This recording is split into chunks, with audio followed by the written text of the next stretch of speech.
అరే ఒక్క మాట చెప్పవారా, ఇంకో 5,000 ఎక్కువనే ఇప్పిద్దు, 20,000కే బండి అమ్ముకుంటావా, 4 రోజులు ఆగురా అంటే ఇనవైతివి.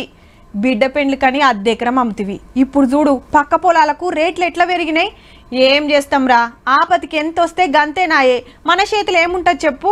ఇగో గిట్లుంటుంది పరిస్థితి. అమ్మినాక ఎక్కడికక్కడ అయిపోయినాక రేటు పెరిగితే మనకే మస్తు బాధ అనిపిస్తుంది. ఇక రైతుల పరిస్థితి ఇంకెట్లుండాలి.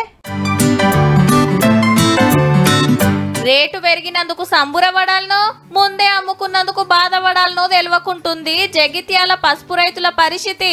అప్పుడు రేటు లేక 8,000కి అమ్ముకున్నాం, ఇప్పుడేమో కొండెక్కి కూర్చున్నట్టు 16,000 వరకు పెరిగిపోయింది. కానీ 80-90% మంది రైతులు అమ్ముకున్న తర్వాత ఈ రేట్లు పెరగడం వల్ల దళారులకు తప్ప రైతులకైతే ఎలాంటి లాభం లేదు. సరుకు ఏమాత్రం కూడా కేవలం 1% మందే రైతుల దగ్గర ఉన్నది. పూర్తి వ్యాపారస్తుల దగ్గర చేతులకు మారిన తర్వాత ఇలా రేట్లు విపరీతంగా పెరగడం. మొన్నటి దాకా క్వింటాల్ పసుపుకు 8-9 వేలే పెట్టిండ్రట సావుకార్లు. ఆ టైంలో ఆపతికి అమ్ముకున్నారు. మళ్ళా పంటకు పెట్టుబడి కావాలి కాబట్టి వచ్చిన కాడికి అనుకొని కాంటాలు పెట్టుకున్నారు. పంట మొత్తం అమ్మంగా అడుగు పొడుగు మిలిగితే ఇప్పుడు రేటు డబుల్ అయ్యే వరకు మస్తు బాధపడుతున్నారు అంతా. బాగా మీరు తక్కువ రేటుతో అన్నారు. ప్రస్తుతానికి ఇప్పుడు వచ్చే రేట్ అయితే ప్రస్తుతానికి 10 రేటు ఏప్రిల్ నుంచి అయితే కొంచెం రేట్ కంటిన్యూ పెరుగుతుంది.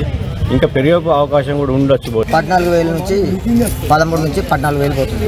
ఈ రేటు ఉంటే రైతుకు కొంచెం సంతోషమే. నిజామాబాద్ లో సెంటర్ వాళ్ళు పసుపు బోర్డు పెట్టే రైతు తాన ఎంత కొనాలనేది బోర్డు డిసైడ్ చేయాలి గాని ఇంకా దళారుల రాజ్యం నడిస్తే ఎట్లా నుల్లా.